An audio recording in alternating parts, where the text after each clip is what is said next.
Dave, do you remember the story about the tap dancer who was going to take the studio right next to mine for a little while? Yes, actually, yeah. And you were not sure if they were going to be teaching or what the status was. They were going to be doing tap dancing over the store. Yes. I still have the spoons, by the way, just in case I ever needed to do that sound effect again. Well, I got to tell you, I've got a new neighbor down the hall and across the way, who, by the way, before I go into any of this story, is a wonderful, delightful person, and I'm kind of thrilled that they're there. Okay.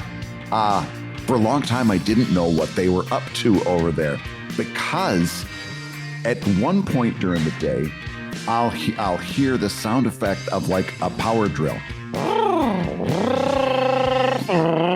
And then I'll hear a metal hammer, tang, tang, tang, tang. And then I'll hear more power equipment.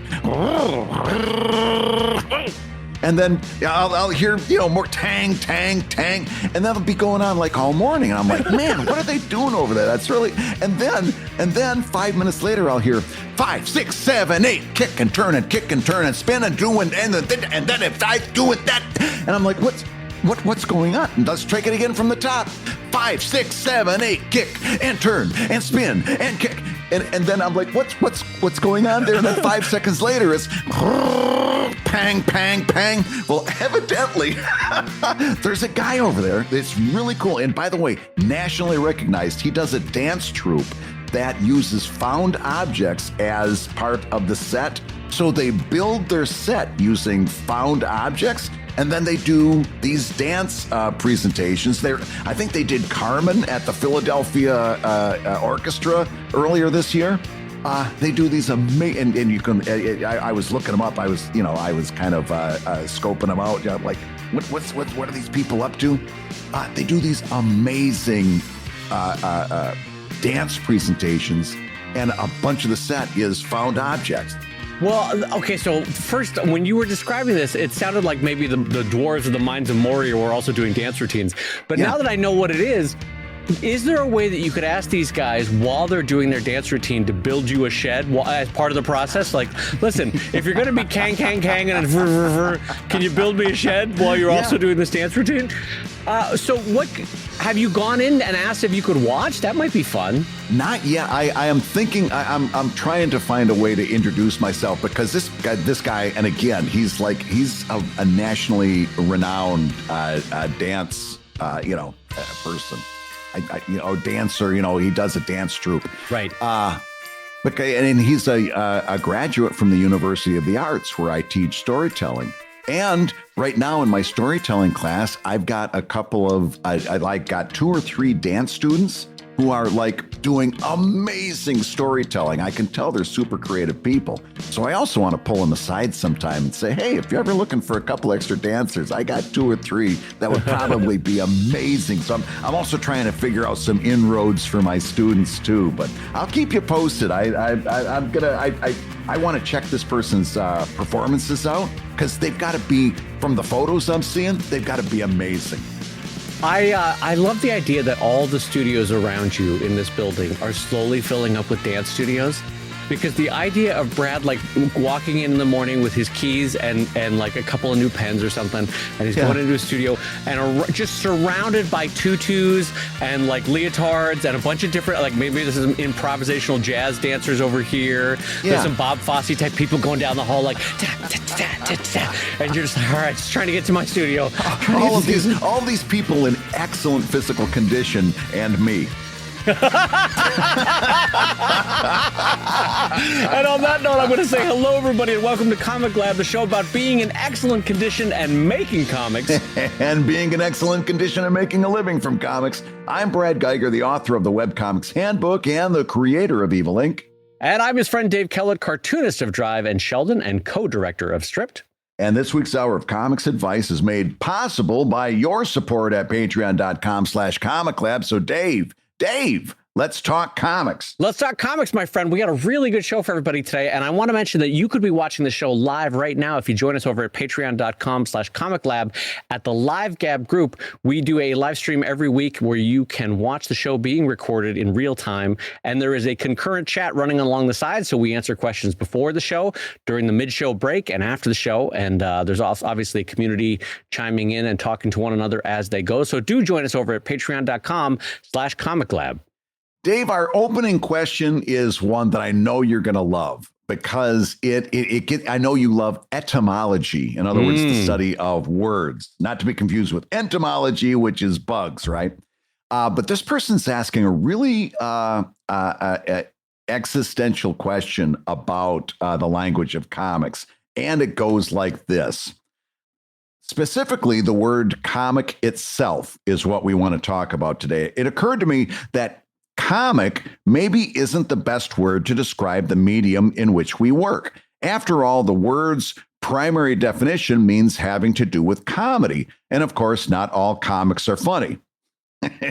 Especially mine half the time. I realize that the meanings of words change over time, especially in the English language that we've all been studying since maybe the 5th grade or so. So now it's probably too late and kind of pointless to try to use a different word, even if it was technically more accurate. However, I'd be curious to know, if you could rewrite history so that we used a different, more inclusive term that had the same staying power as the word comic, what would that term be? Thanks as always for the positive and insightful show, J. Lark. So Dave, comic is beset with problems. It's not a great word. It like he says, it has to do with funny. Funny's not always right, and not all. And also, I've always had a problem that comics is usually like a plural. You usually say I work in comics, plural, and then are you working on a comic? Comic has so many problems with it. Yeah, a comic can be a series of comics, or it can be one simple strip. There's also the homonym / synonym of like, I'm a comedian. I work with comics, you know, yeah. And you're like, well, okay, that's a whole nother different weird offshoot of the word comics. Yeah. So I agree with this. I agree with Lark on this question. This is a problem. Let's look at the history of it, though, before we jump into what we alternately would propose, which is even Superman, Batman, all of those, they grew out of collections of, quote unquote, the funnies. Right. So these were all comics that appeared in newspapers or in rarer cases in periodicals like magazines and stuff. Mm-hmm. And then what they figured out is, hey, we can gather these together into this little slim floppy comic and sell it. And so those were collections of the funny. So you see why even branches of DC, Marvel, all those kind of Archie books were all collectively termed comics or funnies, because they grew out of collections that were gathered up from newspapers. So that's a 2-second version of the history of it. But now we'll jump into the etymology of it. And I'll be honest, one of the reasons why comics has lasted as a phrase, not only because language has a way of sticking around long after its usefulness has. I mean, we still use steam engines like as in our language every day, even though when was the last time you saw a steam engine? But you say like blowing off steam, building up a head of steam, you're going to blow your stack, Brad. I mean, these are all 100-year-old phrases that we still use because language tends to hold on to stuff that doesn't work anymore. So all that being said, one of the reasons why comics has also stuck around is you're in and you're out in 2 syllables. And by God, does English love a short version of a word that gets you in and out. I mean, there's a reason why everybody you ever knew has a nickname. Like Bradley is his name, but we call him Brad because it's just you're in and out quicker. You know, English is like, get the job done. Get me out of here quicker. Yeah. So the problem is sequential art, too chewy. Graphic novel, too chewy. Funny pictures, too chewy. You know, like all of them are too many syllables to get to where you want to go, whereas comics, you're in and out in 2. Yeah. And we had pitched this to the live stream earlier, and somebody thoughtfully said, well, what about illustrated stories? Well, that's kind of like a children's book, right? Like there are also some of these other things aren't specific enough, right? An illustrated story could be a picture, a children's picture book. Also, cartoons, that's no good either, because we typically think of cartoons as being animated. And also, it's a weird thing because and maybe I'm just not using the word right, but I'll use the word cartoon a lot when I mean single panel comic. I'll parse that as a cartoon because it's a single panel comic. Right. And I don't want to say single panel comic for the same reason I hate using phrases like slice of life comic. I think those are phrases that mean a lot to cartoonists and people like you and me, the creative people, but to civilians, they don't have the same meaning, right? Yeah. So I'm reticent to say something as a single slice of life comic or a single panel comic because those are like technical jargon words, right? So like cartoon is no good. It could be animated or it could be maybe single panel. Graphic stories are no good. Graphic is not a good word because if something's graphic, it could be bloody or intense or something like that. The whole idea of graphic, or it could be suggestive in some way. Graphic is not good. Sequential's no good because it's got a cue. That cue throws everything off in sequential because it can't be shortened.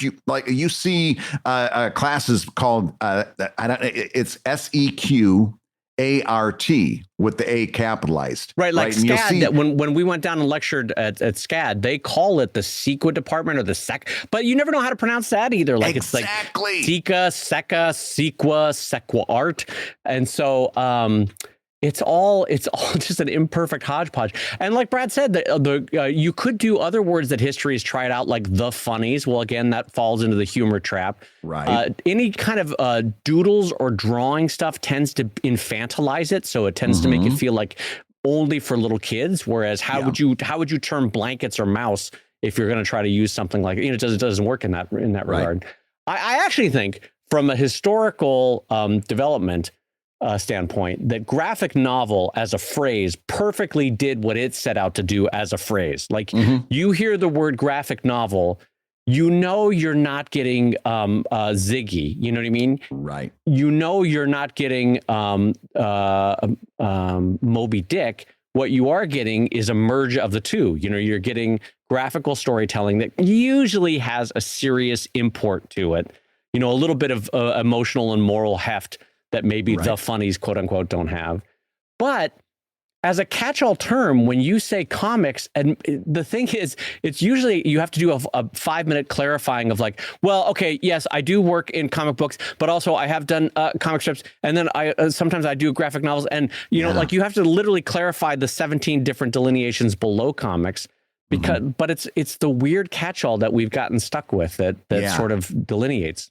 The upshot is this: we'd have to come up with a completely pure word. Yeah. Because whatever word you've got that you come up with, it's got to apply to a graphic novel and a collection of comic strips and single panel comics, right? Because those are all they have all the same components, right? They're either stories that go long or short. They use word balloons. They have an interposition between images and words. Whatever word you've got, it's got to apply to all those things. So you've literally got to come up with a word that's never been used before, that's untainted, that can mean that thing. And literally, it's you know, like there's people that get millions of dollars just for coming up for names for products, like the person that came up with the name for the Amazon Kindle. Right. He got paid a lot of money to say, hey, that should be a Kindle.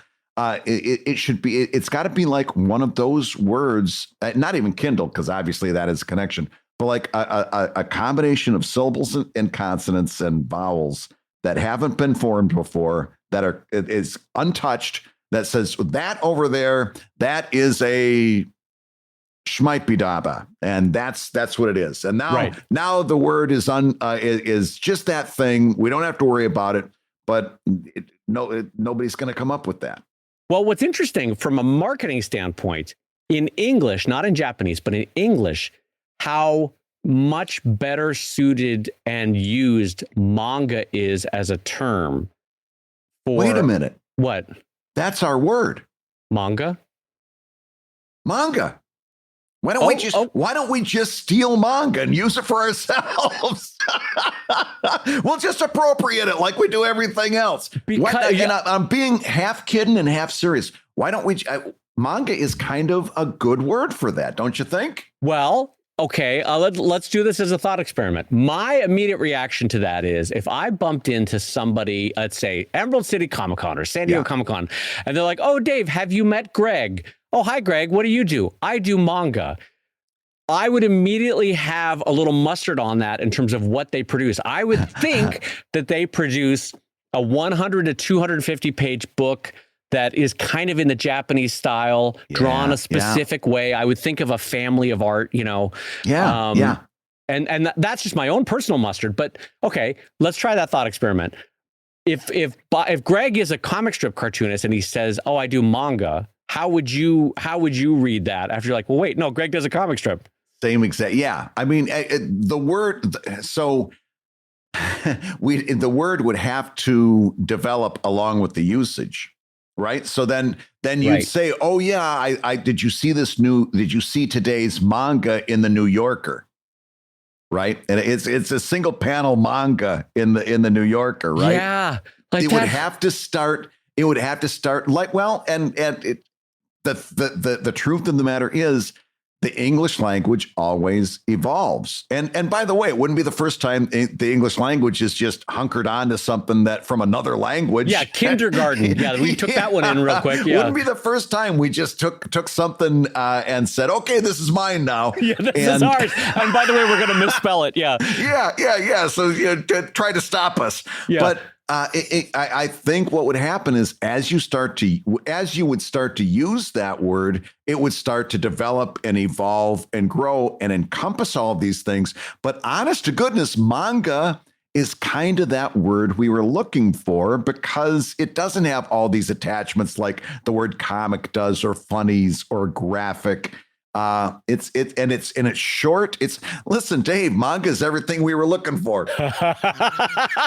All right, so we've decided manga is our new word.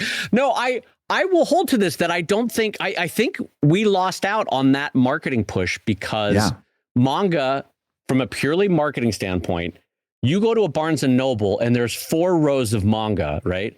And there's 1/2 row of something called graphic novels. Yeah. Which, by the way, we got our lunch eaten, everybody, culturally. Like, they just did it better. They did it better. They really DC did. and Marvel screwed us in terms of trying to remarket the same Iron Man story for 70 years there. Yes. It's like, anyway, so but what I'm getting at, though, is that the marketing battle has already been won there. That is associated with really quality, in an American mind, really quality Japanese stories packaged a certain way at a certain price point, of a certain width. You know what I mean? Like, you never see a super thick manga. You always tend to see the same size all consistently across the board. They've done a really good job culturally of marketing that look and feel of what a manga is. And to the same extent, the French have done a really good job of marketing what an album is. Like, you know, when you go to buy a French album, this is the width, this is the height, this is how it sits on a shelf.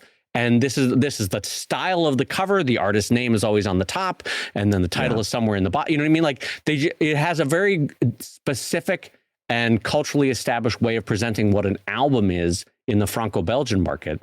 I'd be curious to see what Germany and Northern European comics, how they self-market, because Germany took a lot from American comics after the war. Because they would republish the New York Herald and the New York Times and and stuff over in Germany. But I don't know. Do you know the German word for comics? I actually don't. Do you know what that is? I do not know, although I know we've got we've got listeners who live in Germany, so who probably tell us. Knowing the German language, it's probably 17 letters longer than it needs to be, and combines 14 phrases into one. I've got it from a very reliable source that it's just comics in Germany. Oh, it's just comic. Okay. Yeah. I wonder how all encompassing that is. What I was getting at was how all encompassing that is, whether that in German encompasses every form of comics you might encounter, or whether it's very specific, like, no, these are American style comics are called comics. But, like, how would they term Franco-Belgian comics or manga? Yeah. Anyway, what I think, though, you're onto something with the idea that we might need to steal a phrase from other languages. Yeah. Because English is too embedded and too wedded to the word comics. And so here's where that gets dicey. Okay. Americans can only lay claim to a few art forms as being uniquely American. I remember reading this somewhere. One of them, by the way, is jazz music. One of them is the banjo, and one of them is the comic strip.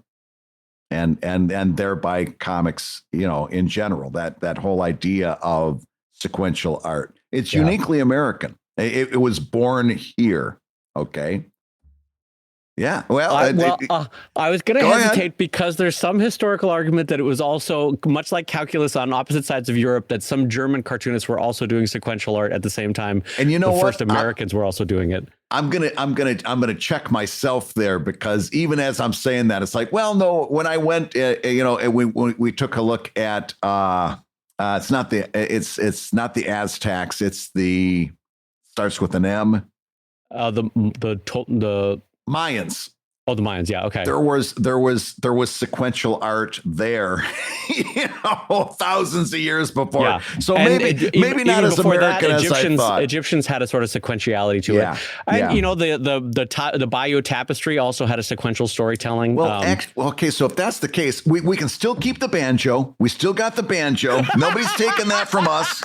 You're getting it down to like, oh, we still got the hot dog. No shit, we stole that from Germany too. All right, hold on. What do we got left? I mean, so I for a minute I was like, well, wait a minute, we can't, we can't give that up. But now if that's off the table, we're right back to using manga. It actually saves a whole bunch of problems. There's also the argument that even in the English tradition, Hogarth and Gilray in the 18th century, not often, but like out of, the couple hundred comics that they produced in their career, there were one or two that were sequential. They had a panel 1 and a panel 2, and that's sequentiality. And so that's a comic strip.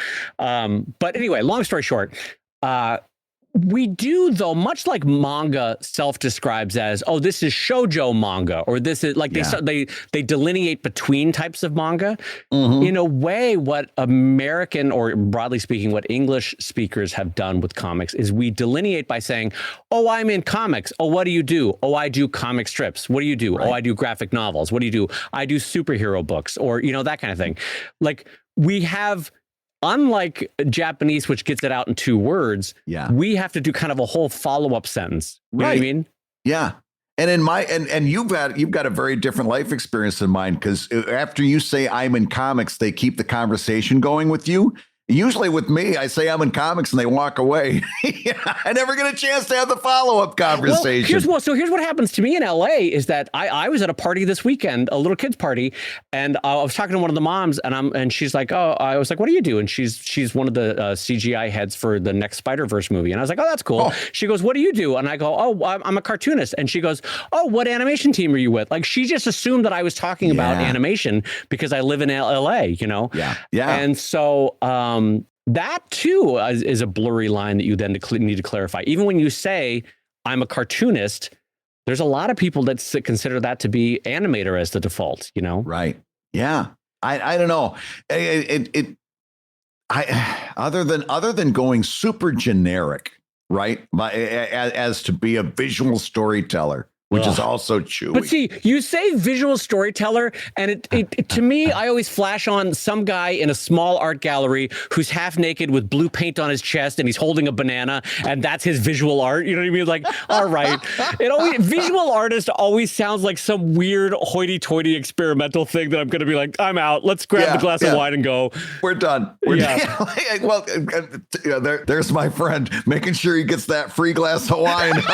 Listen, as long as we're here, we're going to get the Pinot Noir. You just got a glimpse of Dave Kellett at every gallery show he's ever gone to. All right, let's get a glass of wine and go. I'm not staying for the experimental dance, but there is a cheese table. Oh my God. I do notice that they have snacks. I'm not here for the dance. If they start dancing with those fans, I swear to God, I'm out. 5, 6, 7, 8. Ping, ping, ping, Pong, ping. pong, pong, king.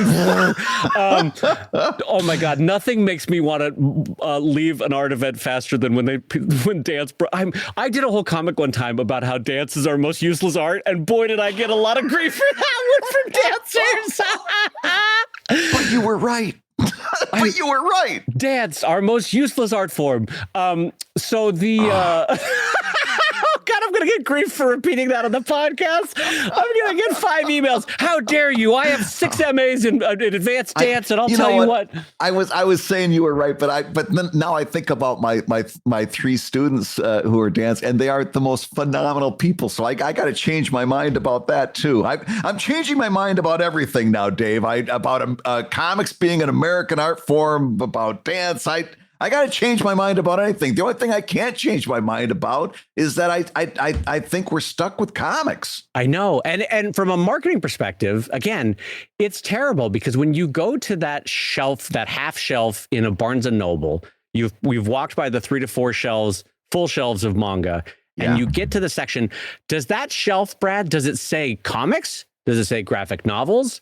Does it say comic books? Oh, I've seen all of those in Barnes and Nobles. Yeah. Yeah, it depends on which one you go to. Yeah, and none of them perfectly fit or encapsulate what you're going to find on that half shelf, because there'll be a Peanuts collection, there'll be another collection of Saga, there'll be a mouse, there'll be blankets, and like all of those are very different kinds of comic collections. And Barnes and Noble is stuck trying to encapsulate them with one word, none of which works. None of which works.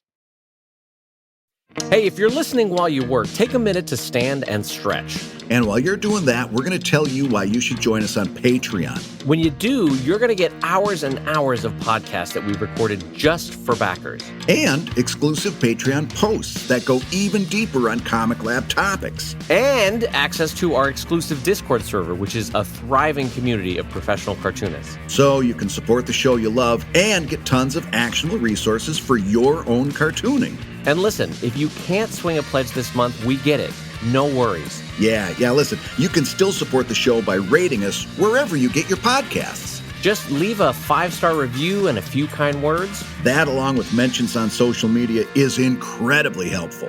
Now, everybody, let's talk comics. So I wanted to do a quick update for everybody on a phrase that Brad uses to great effect all the time, which is, Brad always says, in terms of lettering, that they won't read your comic if they can't read your comic, which is such a great summarizing phrase of why lettering is so important. But I think I've figured out a different way of saying a similar thing, which is nobody notices good lettering. Nobody, even when they say they notice it, they didn't really notice it. Nobody notices good lettering, but everybody notices bad lettering. Which is another way of saying when you're doing it right, it should drivel back to the background and become invisible in a way. But as soon as you mess it up, people go, what is this amateur hour with this lettering? Yeah. And so it's just a different way of phrasing Brad's excellent summary of they won't read your comic if they can't read your comic, which is to say that if you're doing it right, it's invisible. No one notices it, and probably no one talks about it. But if you're doing it wrong, good God, is it a train wreck? Well, they often call lettering the invisible art for exactly that reason. Yes, that if you're doing it at a high, competently, that the object is not to notice it. The whole goal is to not to notice it. But as soon as you've got like lettering that touches the word balloon border, for example, and you see that all the time, or it leaves awkward spaces inside the border at the top and the bottom. We've talked about that before, where a lot of times they'll put the text box into a rectangular box and then make it fit inside of an oval word balloon. And then you got those big spaces at the top and the bottom.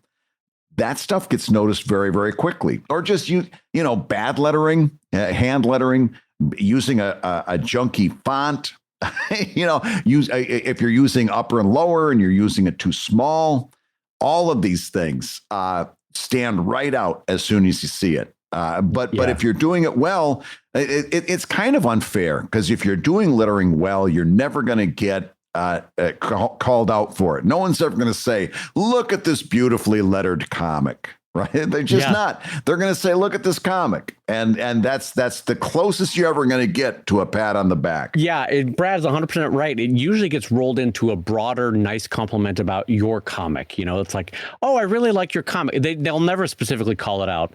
But anyway, I just wanted to throw that out as an update because I thought it was a nice alternate way of reinforcing that, boy, it's really worth spending the next 6 to 12 months really focusing on your lettering as a way of leveling up your whole comic, just because in ways that you might not even notice, people are judging anytime it's going wrong.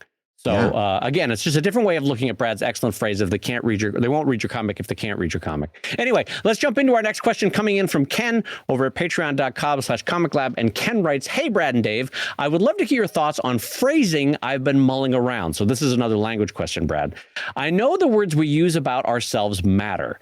Personally, I've been disliking the term traditional artist in regards to digital artists, and have been feeling like it's a term for gatekeeping art based on the medium we use. I've begun to say physical medium artist, as the skills we have as artists are easily transferable between mediums, and many of us use several in our process. I hope this phrasing can garner more community between artists of all paths.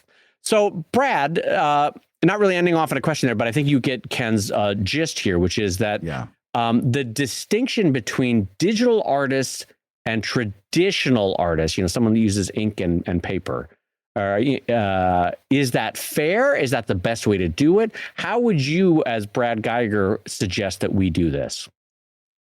So it's interesting that the portion that seems to be the sticking point is gatekeeping.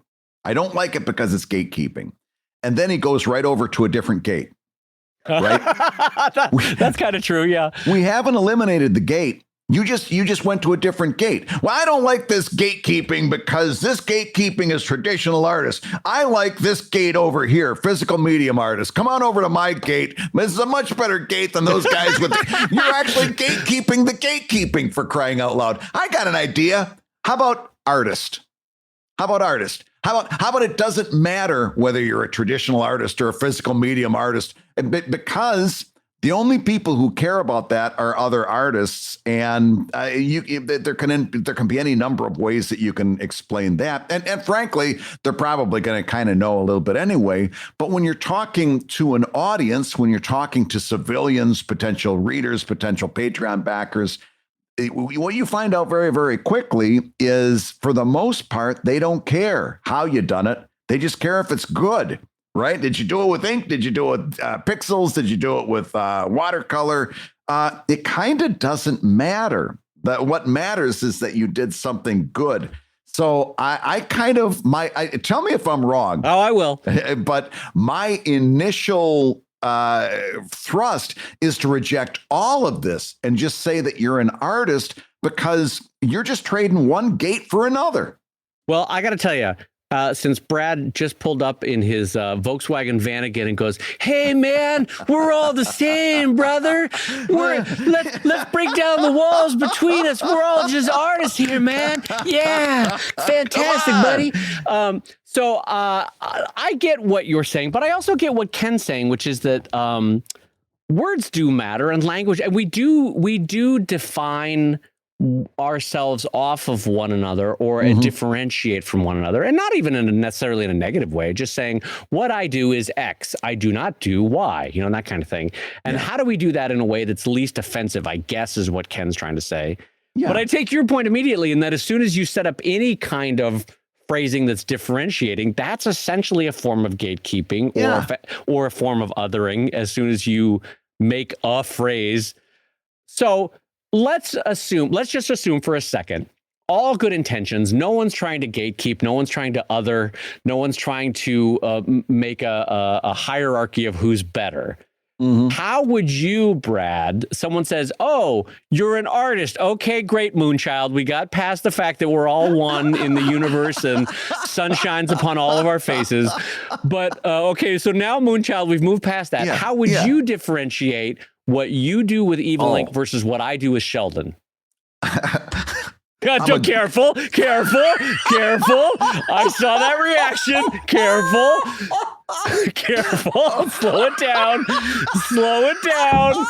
Slow it down. Oh my God, you read my mind. Okay, I'm just because to tell you how good you are. My answer was going to be, and it was just a joke answer. It's just my Paul Lynde moment on Hollywood Squares, right? So the question was, what kind of artist would you call yourself as opposed to me? I'd say, oh, I'm a good artist. Because I saw that joke putting on its tie and stepping out into the world before it ever moved. Yeah. You were teeing it right up. I'm like, I'm not going to not take a swing. God. So I guess I would say a digital artist. How's that? Like, because I work completely digital at this point, so I would say digital artist. How's that? Yeah, I have, so personally. And I understand what Ken is saying, because we all have our phrases that sort of trigger us. Yeah. That I can see why he might not like traditional, because it sort of implies that anybody not doing traditional is sort of doing some newfangled, like half-ass version of art. You know, like you're not working with the true mediums of art. You know, you're kind of, you're phoning it in with your filters and your layers and your transparencies and all that. But I find traditional or pen and ink to be, again, this is going back to the phrase comics, anything that can get an idea out quickly, English responds well to. And so digital, quickly, but even though that's three synonyms, three syllables, you're out pretty quickly. I'm a digital artist. I'm a traditional artist. I'm a pen and ink artist. I'm a watercolor artist. I find that to be helpful and not particularly offensive. But maybe I'm being naive as to how that could be offensive. I don't know. What do you think? Let me throw this out there, because I have some people use the digital on one side and analog on the other. What are your thoughts about using analog instead of traditional?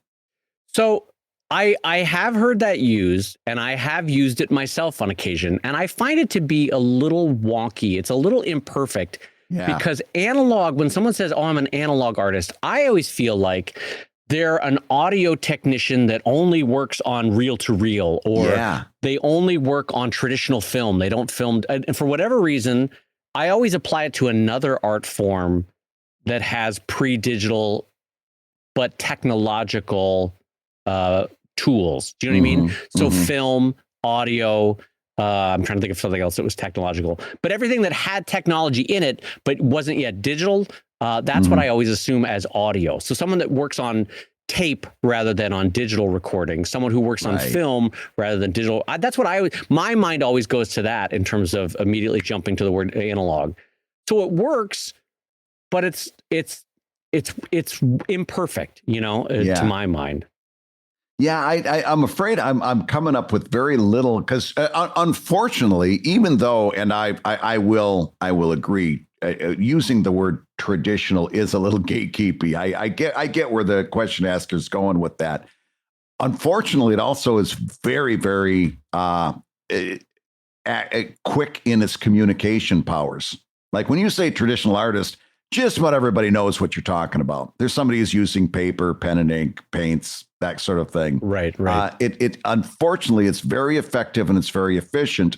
And as we said in the earlier topic, that's usually what wins the game with the English language, is efficiency and effectiveness. Yeah. So I don't know that you're ever going to replace traditional. You can wage your own one-person war against the word traditional, but it's going to keep getting used for that very fact. It's effective and it's efficient. Well, and again, not trying to gatekeep, but if we can all agree that, like, you can get the job done with digital, you can get the job done with traditional, would we all agree that someone who works on one of their comics traditionally and one of their comics digitally is a far superior artist than anybody else? Could we do you think we could agree on that? Like if they did Sheldon pen and ink and they did Drive digitally, I think we could all agree that that is the apex of art and the creation of art. Don't you think? Yes. How about I just say yes? Would that be okay? Is that what you want to hear? Is that what you want to hear? Is yes? That's not the jokey reaction I was thinking shooting for. God damn it. You took that way. You took that like a dad that's just like at the end of a road trip, just like, yes. What if I just say yes? Can we get past this joke? What if can we just pull over? There's a Piggly Wiggly. I'm going to get us some fresh ice for the carton. I'm so sick of driving you kids. Oh, yes. No, I literally have nothing. Well, here, okay. Joking aside about that, what I'm kind of getting at is usually if you can draw digitally, you can draw pen and ink. And usually if you can draw pen and ink, you can draw digitally. It's not like, it's not that it's just a choice. It's just a tool choice, right? Yeah. Yeah. So, do you get a qualitative, not quantitative, but a qualitative differentiation between traditional artist and digital artist? Which one to you feels like more hoity-toity, like, or like in terms of gatekeeping? Because the idea of that gatekeeping is traditional is valuable, digital is not. Is that how you read that? Actually, no. As an artist, I don't have a value judgment when I hear traditional or digital, because as people who are steeped in this practice, right? We know that one isn't necessarily more difficult than the other, right? That one presents a certain set of challenges, the other one presents a different set of challenges. So for us, for the most part, people who've done experienced both, we know that there's not a value difference. But again, going back to who are you talking to, civilians might very well think that it's easier to work digitally. I remember somebody talking about, they were discussing Clip Studio, and they were discussing how the perspective rulers work. And the person that they were talking to says, well, that's great. The computer just draws your picture for you. That's wonderful. Well, that's going to be that's somebody who hasn't had that kind of experience on both sides, and might might make a value judgment. And unfortunately, and this comes back to my very, very original statement, the question of to whom are you speaking really is the most important thing, because when you're talking to other artists, you can use all kinds of different words because we kind of know the ropes, we know what's going on. It's when you're talking to civilians that this becomes a lot more important, because they are going to put that value judgment on it because they don't have the background to do otherwise. Yeah. So like when I describe what I do to some of my cousins or people that I meet, literally the reaction is not like, what type of art, how do you put down lines? It's usually something like, really? That's a career? You can do that? Yeah. Can, that's the value judgment. Is not how I do it, but like, really? That's a whole life for you? You don't have a real job? That's what you do? All right. Well, different strokes, I guess. Yeah. But do you think, Brad, that in terms of gatekeeping the other way, because most of the artists that I know, 35 and younger, work assuredly in digital and rarely, glancingly in pen and ink or in watercolors or anything else. Do you think the term traditional artist is more and more sounding like, oh, well, I make bespoke small batch soaps, and you know what I mean? In the sense of like, I have an artisan shop in Maine, and I make wood that I find on the shore into little statuettes. Right. Is that what traditional artist is becoming now in terms of pen and ink? Well, it's going to be very interesting. I'm not sure I know what the answer to that question is, but I will take what you just started and fast forward another 50 years, because at some point, I think what a traditional artist is going to be someone who comes up with their own concepts out of their brain and physically, whether they're using pen and ink or digital processes, puts that into some kind of physical form. That's going to be a traditional artist. And the other type of artist that'll have its own name is going to be somebody that puts a bunch of prompts into an AI software and spits out a comic on the other side. Yeah. In other words, that's the new thing that's coming down the road that that we're going to be comparing ourselves to when we say in another 50 years that we're a traditional artist. Though we're going to get digital artists are going to get combined with analog artists, and we're all going to be traditional artists because we're actually doing the thing instead of putting a bunch of prompts in. Yeah, I 100% agree with you. The only thing I disagree with is on that time scale. I don't think it's 50 years. I think it's closer to 5 to 15. You may. Yeah, I think you're. I think we're all headed towards it. Yeah, I mean, frankly, anyone creating will be a traditional artist. Is that what I hear you saying? Because you're like, it was easier to use the AI, so I just use the AI. I mean, do you think in a world of increasing AI, where a lot of jobs are lost to AI, and maybe where we have universal basic income to replace that?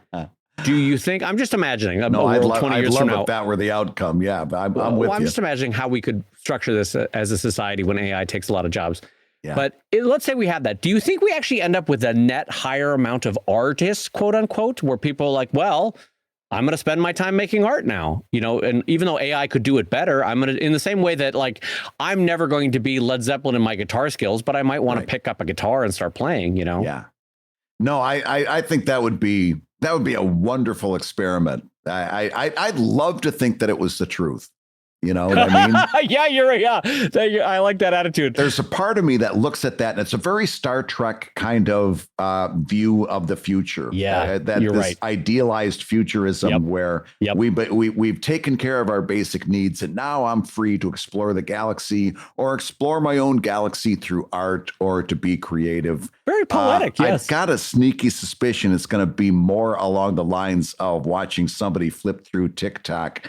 Or that version of TikTok for 24 hours a day. A version of WALL-E where we're all on our chairs floating around. Yeah. I got a feeling it's going to be. I got part of me thinks it would be great if it was active. Part of me is worried that we might trend towards atrophy and inactive. Yeah, Lord knows there's been enough sci-fi written about that, the potential for atrophy in an AI world. All right, well, let's jump into our next question. So this one comes in from Garth Graham over at patreon.com/ComicLab. And Garth writes, let's talk resolution. It is after the New Year's after all, but I normally reserve high resolution art for print. My long held theory is that never posting anything high res means never having your work end up on t-shirts without your say so. However, I've started having patrons asking about high resolution versions of my work. My posts are almost always 1080p in the smallest dimension, which should be sufficient for any digital viewing experience. But I'm starting to wonder if I'd benefit from sharing the higher res art with patrons at a higher dollar value, of course. So should I capitalize on digital high-res art, or should the high-res Brad be reserved for print only? Well, as long as we just got done talking about artificial intelligence and its effect on art, I've got bad news for you as far as that whole idea of only posting low-res online means that you can't be stolen from, because if you listen to that interview with Scott Kurtz, there's actually AI that is taking low-res and transforming it into high res and doing a very, very good job. So unfortunately for people like you and me, who always thought I'm going to post low res online and I'll be protected from that kind of theft, we're both wrong and increasingly wrong as the technology gets better. However, let's take the bigger question, and that's this. I've started having patrons ask about high resolution versions of my work. So should I capitalize on digital high res, or should you be preserving that for print only? I think if you've got patrons, and it's a question of, do you, again, it's the, I would buy that on the t-shirt thing. Do you have a lot of patrons asking for it, or do you have one or two patrons asking for it? Because as soon as I hear somebody, especially at the Patreon level, where they're already having a certain amount of buy-in, I take those people a lot more seriously than I take somebody on Twitter, right? So if you've got multiple people asking for it, you need to start thinking seriously about whether this is a good idea for you, and you've got to consider it a little bit, and then decide. You know, the first thing I would do is, okay, these people who are asking for it, let's say I've got 3 levels, a $2, $5, $10 level. First thing I'm asking is, what level are they at? because now if they're at the $2 level, you better believe it, that high res is going at the $5 level, right? So now you got to start to think, okay, do I have something here? Can I use that to bump $2 people up to $5? That's my first question. And if I can, and if there's enough of them, if there's enough demand, then that sucker's going at the $5 level without me thinking twice, because I want to move them from the $2 to the $5 level. So in what I'm seeing here, number one, a little bit of good old, I'm not sure whether this is a thing or whether this is, I'd buy that on a t-shirt, but if there's enough there that you're going to consider it, number one, I'd consider it in a heartbeat. And number two, I'd be giving a little bit more thought, not only on should I do it, but where should I do it to move those people up the ladder? Yeah, no, I think that's a good way to look at it in terms of moving them up the ladder. I will say too that Brad made an excellent point that AI upscaling is only going to get better, right? We've seen that. But I will also say, having had a few ideas just blatantly stolen and putting on t-shirts on the web in the past, there are also a whole swath of art thieves that don't give a shit how it looks, and will either redraw it or redo the fonts in the worst possible way. They just want the core idea of whatever the joke was or whatever was the sellable tidbit of the art. So I guess what Brad and I are both saying in very different ways is people will find a way to steal it, unfortunately, is the true aspect there. I will also say that if history is our guide, that we're all marching towards a future where the resolution of a handheld device will eventually meet or exceed a printed page anyway. I think the iPad Pro, Brad, and correct me if I'm wrong, has the resolution of around 3K at the moment, right? Is that right for about an iPad Pro? It's like a little under 3K. Yeah. So we can all see within the next 5 years, an iPad Pro is going to be 4K or 8K, right? That's not hard at all of a leap to make in technology wise. So when you have an 8K iPad, but you're presenting your artwork at 1080, you're kind of removing yourself from the market as an enjoyable thing to look at. If let's say if I'm showing it at 1080, but Brad is showing his comics at 8K, you're going to go to the one that looks like 8K. You're going to be like, I mean, yes, you'll stick with it if you're enjoying the story, if you like the characters, the writing, but you get what I'm saying is you will be differentiating yourself based on shittier quality if you're still presenting at 1080 and Brad is presenting at 8K.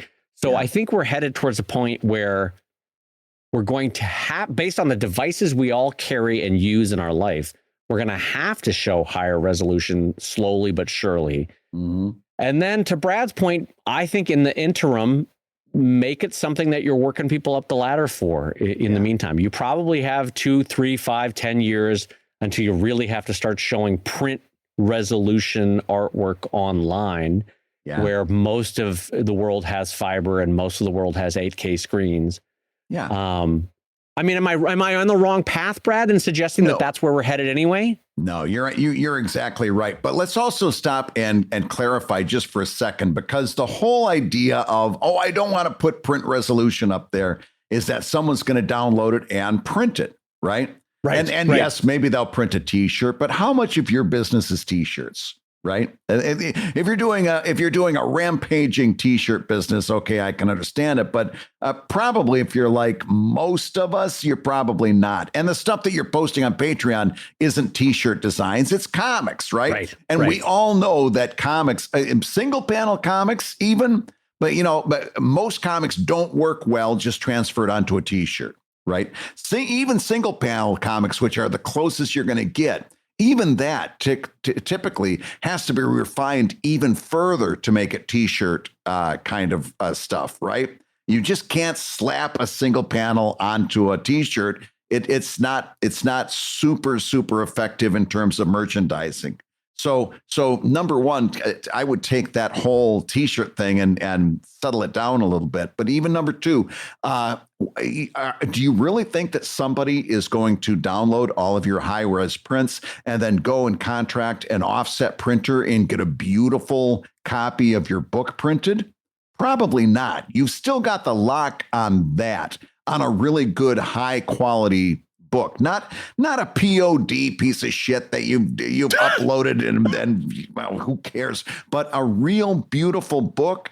That's something that you still have the lock on them. That's something that you can still count on in terms of your business.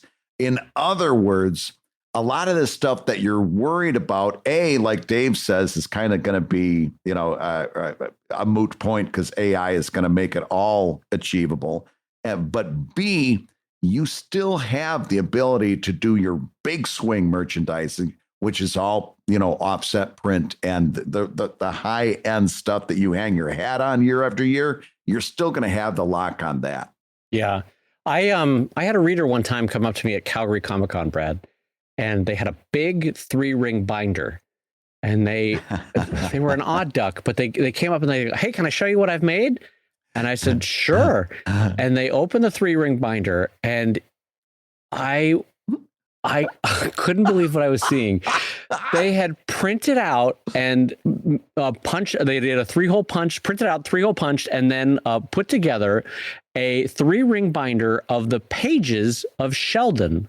So all the website pages of Sheldon, they were printing them out and I wanted to look at the kind of, I was like, why? Why would you do this? Yeah. It's free to read on the web. Why are you? And granted, this was about a decade ago, maybe 15 years ago.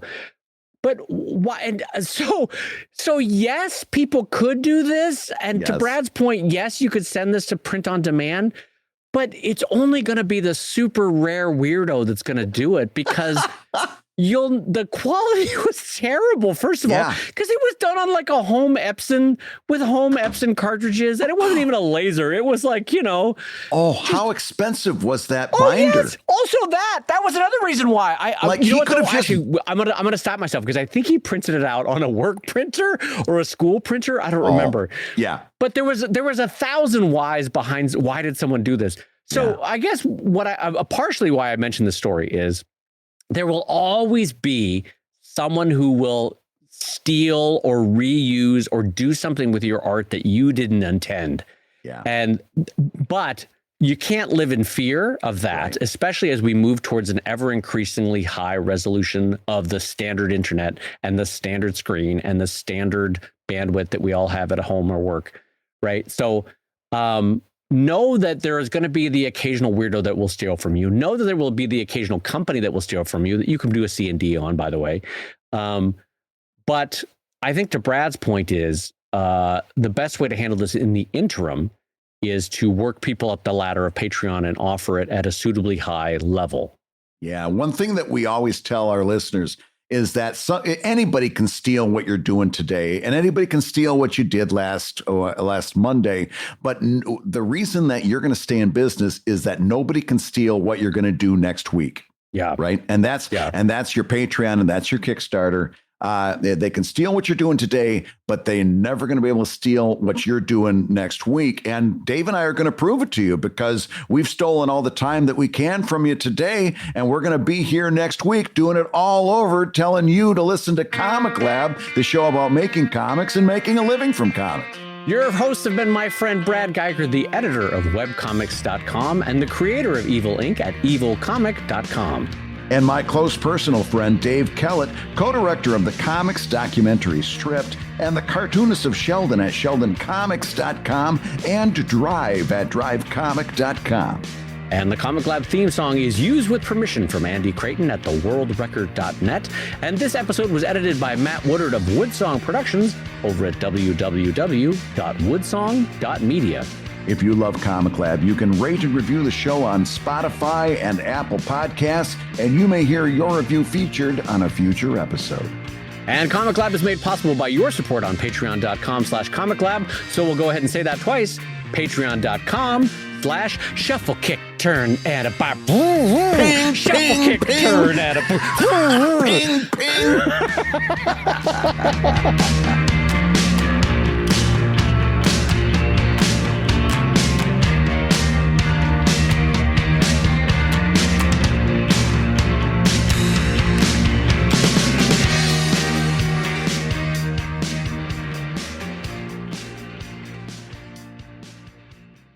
Brad, I love how every topic on ComicLab, which is a show about making comics and making a living from comics, every topic now seems to devolve into, and that's our advice until AI comes along, and then we're all out of a job. Dave, we're going to have to start time stamping our advice. That's our advice. It's Tuesday at 3 o'clock. By 3:15, it may be a completely different answer. Yeah, exactly. But once GPT-9 is out next week, we're all screwed again. So. Yeah, that's good news, Dave, because the stuff that we talk about can never get old. We're going to have to make up completely new answers for next Thursday. So join us over at patreon.com/ComicLab, because this advice is like old eggs. It's going to turn really quickly, and we need your support to do next week's show. Day-old advice. Anybody want to buy some day-old advice?